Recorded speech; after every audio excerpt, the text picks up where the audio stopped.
The text popped up on my phone while I was pouring my second cup of coffee. Just a little vibration on the counter, nothing dramatic, but the moment I read it, my hands started trembling. David's message was short, almost casual, like he was asking me to pick up milk on the way home. Mom, about the cruise. Emily thinks it's better if it's just family. Hope you understand. For a second, I actually thought maybe I read it wrong. I blinked, stared harder, waiting for my brain to unscramble the words into something else, something softer. But no, the meaning was perfectly clear. Emily thinks it's better if it's just family. My stomach tightened. My chest felt like someone had pressed a heavy stone right on top of it. Just family. I whispered it out loud, like saying it would somehow make it less cruel, less real. But it didn't. It made it worse. I stared at those words, trying to breathe through the sudden wave of nausea rolling through me. Just family. So what exactly am I to them then? My fingers hovered over the keyboard, stiff, ice cold. I didn't know what to say. A dozen sentences flooded my head at once. So I'm good enough to buy your house, but not good enough to share a table with you. Not good enough to stand on a beach beside you while you sip cocktails and laugh. Not good enough for your damn cruise. My throat burned, but no words made it to the screen. I typed one word. Okay. That was it. I hit send, and the moment the message disappeared, something inside me cracked wide open. That little word held everything. The confusion, the pain, the disbelief, the betrayal. It was the only thing I could offer, because anything more would have shattered me right there at the kitchen counter. My mind started racing, but my face stayed still, cold, almost detached. It was strange the way my body went numb while my heart thundered so loud I thought it might burst. I closed my eyes, gripping the edge of the counter, remembering every single time I told myself that family always comes first. That was why I cashed out half my retirement to buy that house for them last spring. A fresh start for their little family. A foundation built from every sleepless night, every corner I cut for decades. I remembered standing in front of that house, handing over the keys, smiling like a fool, while Emily wrapped her arms around me, eyes glistening. Linda, you'll always have a room here. That's what she said. You'll always have a room. What a joke that sounds now. The phone buzzed again. Another text. This time from Emily. I hope you understand. It's just simpler this way. Simpler. The word sliced right through me. Of course it's simpler. Simpler now that they have the house. Simpler now that they've taken what they needed. I set the phone down. My hands were shaking, but I wasn't crying. Not anymore. Something else was waking up inside me. Something that had been quiet for too long. They really thought I would just accept this. They thought wrong. I never imagined life would lead me here, sitting in this kitchen with my phone still glowing, wondering how everything I built somehow turned against me. It's funny. You never think you're raising a child who will grow up to make you feel like a burden? But I guess that's where my story really starts. Not today. Not with that text. But a long time ago. David was just 6 when his father passed. A heart attack. Sudden. One moment, we were a family of 3. The next, it was just me. And this little boy who looked up at me with eyes full of questions I didn't know how to answer. There was no time to fall apart. Rent was due. Groceries needed buying. So I picked myself up, found a second job, and figured it out. For years, I worked at the post office during the day and cleaned offices at night. It wasn't glamorous, but it was steady. I missed school plays sometimes. I missed bedtime stories more often than I care to admit. But every choice I made was for him. Vacations never happened. My coworkers used to talk about cruises, weekend trips, But for me, every spare penny went into David's school supplies, his soccer uniforms, summer camp fees. He was my whole world. When he graduated college, I cried so hard that people must have thought I was the mother of the entire graduating class. I remember thinking we made it. All those years of sacrifice of doing without were finally worth it. And when he married Emily, I felt this warm sense of relief. She seemed sweet back then, polite, thoughtful, someone who'd love him the way I always hoped someone would. When they started house hunting, I saw the stress all over their faces. The mortgage rates were terrible, and they were drowning in student loans. David tried to hide it, but I knew. I saw it in the way he rubbed the back of his neck, the way Emily kept staring at her phone, calculating something over and over. So I did what mothers do. I stepped in. I withdrew almost everything I had. My retirement, the savings I'd quietly built since I was 22, even the little emergency fund tucked away in a coffee tin under my sink. I wired it all. Paid in full for a modest 3-bedroom house in a quiet neighborhood. No debt. No mortgage. Just keys and a fresh start. The day we signed the papers, Emily hugged me so tightly I thought my ribs might crack. Her eyes welled up and she whispered, "Linda, you'll always have a room here. This is your home too." David nodded. I remember believing them. God, I really believed them. At the housewarming party, I floated through the rooms watching them show it off like kids on Christmas morning. Look at the kitchen, Mom. Emily picked out those countertops. They made me feel like I was part of something bigger, like this was a family growing, not shrinking. I bought them a house, but it felt like I bought myself a piece of their future too. For a while, it was good. Dinners together on Sundays. Movie nights where we piled onto their oversized couch and argued over what to watch. They'd call me when they needed help setting up the garden or assembling furniture. I felt useful. I felt wanted. But then something started shifting. Slowly. Almost imperceptibly at first. A missed phone call here. A text left unanswered for a few hours longer than usual. Small things. Things I told myself didn't mean anything. People get busy, right? The Sunday dinners grew further apart. David started saying things like, "Emily's been feeling overwhelmed lately.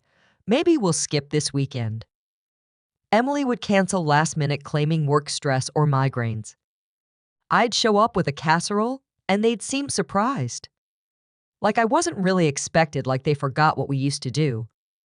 Conversations felt tighter, shorter. Emily stopped calling me Mom, switched back to Linda, like flicking off a light. There was always a polite smile, but the warmth was cooling. Invitations to family outings quietly faded. Pictures on social media from gatherings I hadn't been told about stung more than I wanted to admit. Still, I kept telling myself it would pass.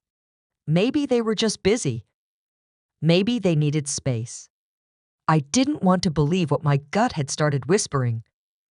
I'd spent a lifetime making sure David never went without. I thought that meant he'd never forget where he came from. Turns out, love doesn't come with guarantees. Not even when it's written in the form of a house deed with their names on it. I didn't even think. My hands moved faster than my brain when I dialed Maggie's number. Before I could finish explaining, she was already saying she'd be right over. 20 minutes later, I heard her old Buick crunch into the driveway and the familiar sound of her hurried footsteps climbing my porch. She walked through my front door without knocking like she always did. Her eyes scanned my face for half a second before landing on the phone still sitting on the counter. I slid it toward her with shaky hands, not trusting my voice to say the words out loud. She picked it up, read the message once, then twice, her jaw tightening. For a moment, neither of us said anything. The silence felt heavier than any words. Then Maggie let out a slow breath and shook her head like she had seen it coming long before I had. "Linda, They've been planning this. Her voice wasn't angry. It wasn't even surprised. It was something worse. It was certain. That certainty cut deeper than anything David had written. I opened my mouth, searching for something, anything to defend them. Maybe it was just Emily. Maybe David didn't really mean it. But the words tangled up in my throat, stubborn and hollow. Maggie placed her hand gently over mine, firm but comforting. You made yourself useful for so long, they stopped seeing you as a person. Her words landed like a punch to the gut. I blinked, trying to breathe past the sting of it, but there was no air in the room. Only the sharp truth sitting between us. She squeezed my hand softer now, but her gaze didn't soften. You've bent over backwards for them for years. Gave until there was nothing left to give. And now look. The moment you stop being useful, suddenly you're not family anymore. I wanted to argue. I really did. But every memory flashed back like film on rewind. The unpaid babysitting. The late-night phone calls for help. The house. God, the house. I felt something inside me shift. Not anger. Not yet. Just the slow, suffocating realization that maybe the person I had been loving all these years wasn't really loving me back. Maggie sat back in her chair, arms crossed, her sharp eyes, scanning me like she was piecing together a puzzle I hadn't even noticed was broken. After a long pause, she asked me something that hit harder than I expected. Have you checked your accounts lately? The question hung there heavy and suffocating. My mouth opened, but nothing came out right away. I blinked, feeling the sudden rush of heat crawl up my neck as my brain scrambled for an answer that didn't make me sound like a fool. I swallowed hard. No, not recently. My voice sounded smaller than I liked.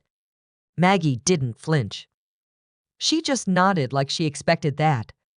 Her fingers tapped against the table, a slow, steady rhythm that felt louder with every passing second. You let Emily handle most of it, didn't you? Her words weren't cruel, just a simple statement of fact. And the worst part was how right she was. I nodded, barely able to hold her gaze. It started innocently enough. She offered to set up online bill pay. Said it would be easier since I hated dealing with websites and passwords. At the time, it felt like help. A kind gesture. Emily always had a way of making things sound convenient, even caring. Let me handle the boring stuff, Linda. You've done enough. You should enjoy your retirement. And God help me, I believed her. Maggie leaned forward, lowering her voice, but there was steel in it now. You need to check everything. Today. Your bank. Your investments. Your house title. All of it. My stomach twisted. A tight, gnawing knot started to form, making it hard to breathe. I hadn't logged into a single account in months. Maybe longer. She handled the utilities, the property taxes, even some of the insurance paperwork. Emily said it was just easier. For me. For all of us. I never questioned it. Until now. A wave of dread surged through me, cold and sharp. But beneath that dread was something else. A spark. Small but growing. The realization that maybe I had been asleep at the wheel for far too long. And someone else had been quietly steering my life exactly where they wanted it to go. My fingers hovered over the keyboard longer than I cared to admit. The familiar blue login screen blinked back at me, asking for credentials I hadn't typed in months. My hands felt stiff, colder than they should have been, like even my body was bracing for something I wasn't ready to see. I slowly typed in my username, pausing at every letter like my brain was begging me to stop. The password came next, shaky but correct. When the dashboard finally loaded, I stared at it, half expecting everything to look fine, normal, exactly as it always had. At first glance, it did. Balances hovered where I thought they should. No glaring red flags. No overdrafts or flashing warnings. For a brief second, my chest loosened like maybe Maggie was wrong. Maybe I was wrong. Then I clicked on transaction history. The first few were exactly what I expected. Utilities, groceries, a few pharmacy charges. But as I scrolled further, something started prickling at the back of my neck. There were payments labeled home maintenance. Small amounts. 75 here, 100 there. Random but frequent. Always just under the kind of number that would raise suspicion. I clicked for details. The money wasn't going to any contractor I recognized. The destination was a secondary debit card, one I didn't remember adding. My stomach tightened. I clicked deeper, tracing the routing numbers. My hands went clammy when a name finally appeared. Emily. There it was, plain as day. Her card linked quietly under my account as an authorized user. My breath caught halfway up my throat. My pulse thumped hard heavy like it was echoing off the kitchen walls. This wasn't a mistake. This wasn't someone accidentally using the wrong card. This was deliberate. Scrolling back, I saw months of this. Little transfers. A slow bleed. Always labeled just right. Repairs. Supplies. Emergency expenses. My chest tightened as the realization set in. None of this was real.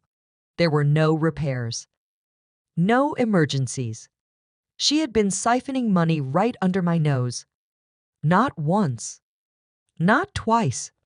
Dozens of times. My hands trembled, but not from shock anymore. Something else was rising. Something sharper. Colder. I wasn't confused. Not anymore. This wasn't carelessness. This was theft dressed up as kindness. My eyes burned as I closed the banking app. Part of me wanted to believe that was the worst of it, that Emily's little siphoning operation was as far as her betrayal went. But a knot in my gut told me otherwise. A cold, sinking feeling that this was only the surface. I opened the drawer where I kept my important documents. Fumbling past old tax returns and insurance papers, my hand stopped when I pulled out a thick manila envelope. I knew exactly what was inside before I even looked. I remembered the day perfectly now, like a sharp slap breaking through the fog of memory. It was spring. Emily had shown up with coffee and that sweet, syrupy smile. Said she had a little paperwork that needed signing. Something to help with household expenses. Make bill paying easier. She brought her own notary, too. I thought it was thoughtful at the time. How stupid that sounds now. I flipped open the document. Durable power of attorney. My name. Her name. My signature staring back at me like the handwriting belonged to someone else. The words were clear. Full legal authority over my finances. My property. My investments. My medical decisions. Everything. My breath turned shallow. My fingers gripped the edge of the table until they ached. This wasn't about the cruise. This was never about the cruise. Kicking me off that trip was just the opening move. While I sat at home feeling hurt and confused, Emily was cleaning house. Quietly. Legally. Permanently. She hadn't just wanted control over my money. She wanted control over me. Over my life. My existence. My ability to say no. My pulse thudded louder than the silence pressing in around me. For a long moment, I just sat there, staring at those pages, feeling every ounce of warmth drain out of me. Every memory of her calling me mom, every fake thank you, every smile layered with poison rewrote itself right in front of me. Something hardened inside me then. I didn't cry. I didn't scream. I just knew one thing. They thought I was helpless. They thought wrong. The next morning, I was waiting outside Mr. Dalton's office before they even unlocked the door. The receptionist barely had time to look surprised before I walked straight in, sat down, and laid the folder of documents on his desk. My hands were steady. My voice was calmer than I expected, like something inside me had finally clicked into place. Dalton had been my lawyer for years. Estate planning, taxes, the purchase of that house for David and Emily. His face shifted from polite curiosity to deep concern as he skimmed through the papers. When he looked back up, he didn't ask why. He already knew. I told him I wanted to reverse the property transfer. I wanted the financial power of attorney voided immediately. Every joint authorization revoked. Every dollar traced. His pen was moving before I finished speaking. He glanced up once, locking eyes with me, and I could tell something in my face had changed. No more soft edges. No more hesitation. He nodded and said, "We'll need evidence." I slid the bank statements across the desk, pointing out the linked accounts, the unauthorized transactions, the subtle but consistent pattern. His lips pressed into a tight line as he flipped page after page. Then he quietly said, "I know a private investigator I trust." I didn't even hesitate. "Do it!" Half an hour later, the investigator joined us. A quiet man in his 50s, with sharp eyes and a notepad that never seemed to leave his hand. He listened as I laid everything out. Every withdrawal. Every fake maintenance fee. Every quiet little theft dressed up as care. When I finished, there was no sympathy in his face, just a professional kind of focus. "Good. That's exactly what I needed." Dalton leaned back, steepling his fingers. "We can freeze the accounts by the end of the day. File for reversal on the house. Start building the timeline of financial abuse." I nodded, feeling something inside shift. Not fear. Not grief. Just cold, clear momentum. I looked down at the paperwork spread in front of me. Then I whispered it more to myself than anyone else. They thought I'd stay quiet. They forgot silence can be sharp too. I heard it before I saw it. The soft scrape of paper sliding across the hardwood floor beneath my front door. A plain white envelope. No return address. Just my name written in Emily's perfect, looping handwriting. I stared at it for a long moment without moving. Something about the way it sat there felt heavier than it should have. Like even the air around it understood exactly what it was carrying. My fingers didn't shake as I bent down and picked it up. I already knew what was inside. Part of me had been waiting for it, almost daring them to cross this line. And now they had. I slid my thumb under the flap and unfolded the papers. My eyes scanned the heading first. Irrevocable power of attorney. Permanent. Total. The words glared back at me clean and clinical. Full control over my finances. My property. My medical decisions. My life. I exhaled slowly. No panic. No shock. Not anymore. This wasn't a surprise. This was confirmation. Every sentence was dressed up in the same syrupy language Emily always used. Simplify your estate. Streamline your responsibilities. Ensure your legacy is protected. All wrapped neatly around one simple truth. Sign this and you disappear. They wanted me erased. Not dead. Not gone. Just powerless. Invisible. A legal ghost in my own life. I refolded the papers with steady hands, slid them back into the envelope, and set it on the counter like it was nothing more than a junk mail flyer. Let them think I didn't notice. The calm was almost strange. It wasn't weakness. It was clarity, a sharp, focused kind of stillness that settled deep into my bones. They thought I wouldn't fight. They thought this would scare me into submission. But they were wrong. I wasn't scared. Not anymore. The sale went faster than anyone expected.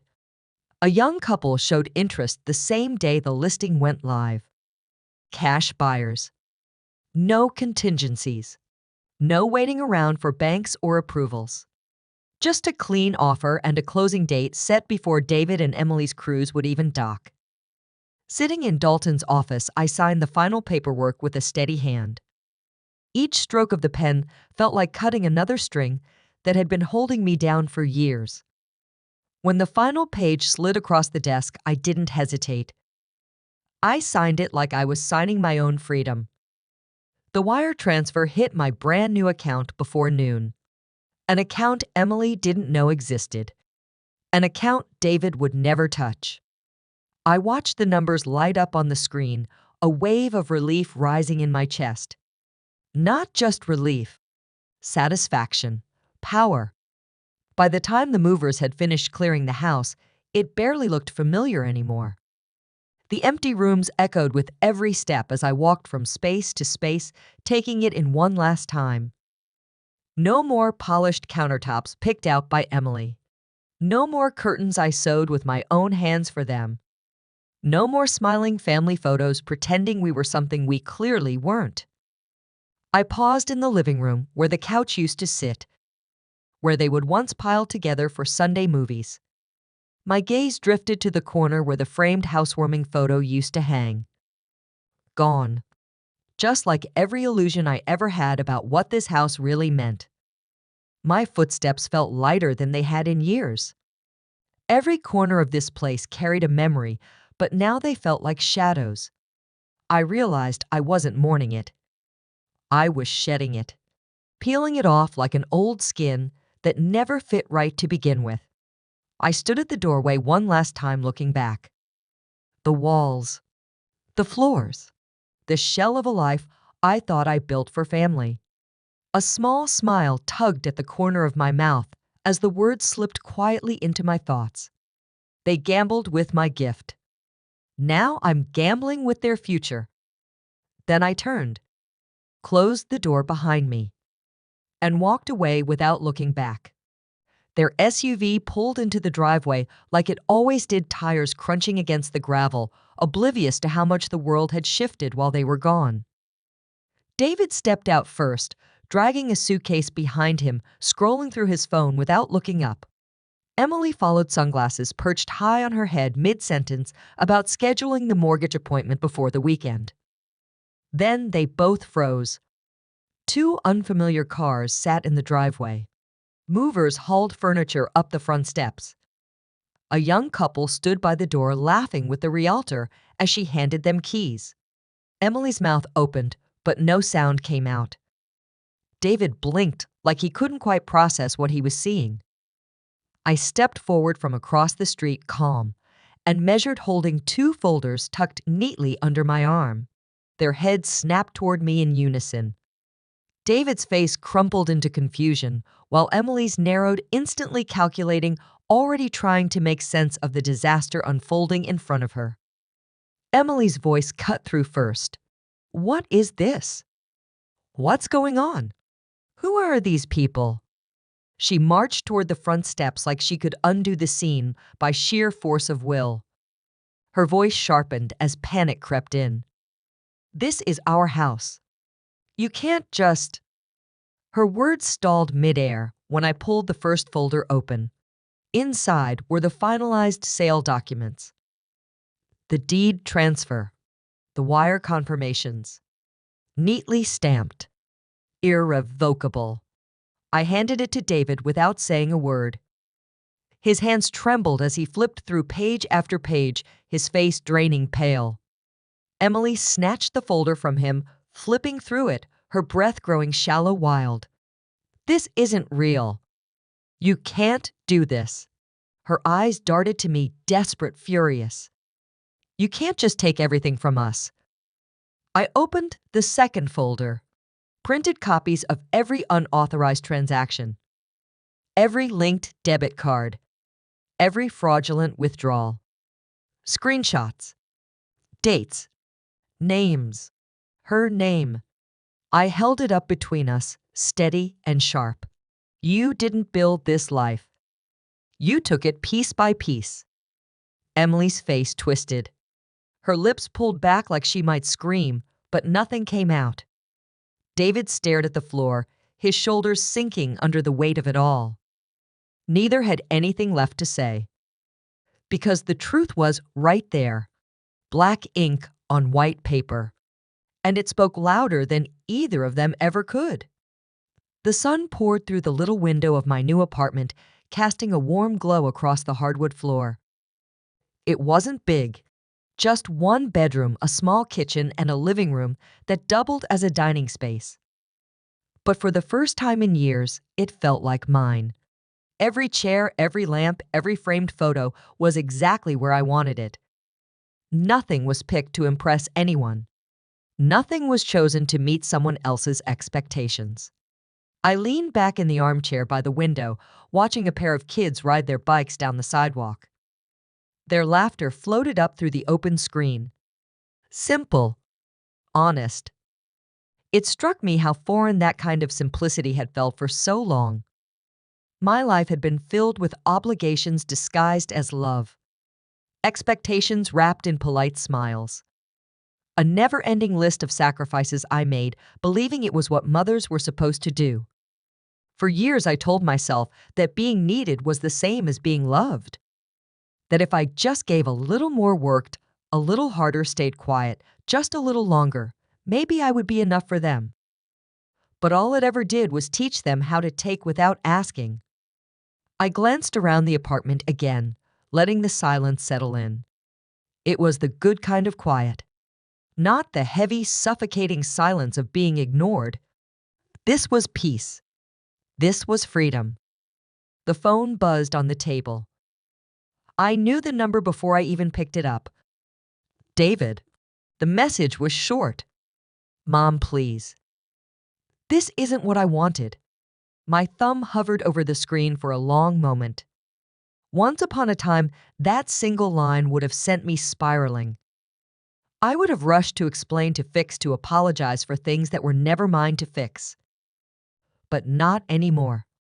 I set the phone back down screen, still glowing, and turned my gaze back out the window. The breeze stirred the curtains light and cool against my skin. I could almost hear my own heartbeat slowing steady, grounded in a way it hadn't been in years. Another buzz. Another message. I didn't bother looking. I already knew what it would say. Some mix of excuses and blame, maybe a half-hearted apology wrapped in self-pity. Or maybe just another attempt to pull me back into the role I had finally walked away from. I whispered it softly, more to myself than anyone else. They thought I couldn't live without them. Turns out I couldn't breathe beneath them. For the first time in a very long time, I felt light. Not because everything was perfect. Not because the past had magically disappeared. But because I had finally stopped carrying what was never mine to hold. Outside, the world kept moving. Kids laughed. Cars passed. Somewhere down the block, someone was mowing their lawn. Life went on. And so did I. Free.